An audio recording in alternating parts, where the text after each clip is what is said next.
இந்த சார் விரைவில் கண்டுபிடிக்கப்பட வேண்டும்.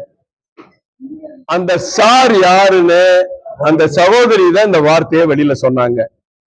திருப்பி காவல்துறை அதிகாரிகள் அப்படிலாம் கிடையாது, சாரு முன்ன மோர் இல்லைன்னு அவங்க சொல்லிட்டு இருந்தாங்க. மீண்டும் புறக்கணிப்பது எதனால நான் சொல்றதை விட நீங்க சொல்ல ரொம்ப தெளிவா சொல்லிடுவீங்க. தெரு தெருவா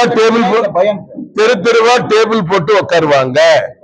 அந்த தெருவுல எத்தனை பெண்கள் இருக்காங்களோ அந்த பெண்களுடைய பேரெல்லாம் ரெக்கார்டு ஏத்திடுவாங்க.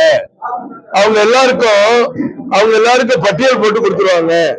சாயந்தரமான யார் யார் எங்க வரணும், அக்கா வர்றேன் தங்கச்சி வர்றேன்னு இப்பவே விலைக்கு வாங்க ஆரம்பிச்சிருவாங்க. தேர்தல் அன்னைக்கு இல்ல, இப்பவே விலைக்கு வாங்க ஆரம்பிச்சிருவாங்க.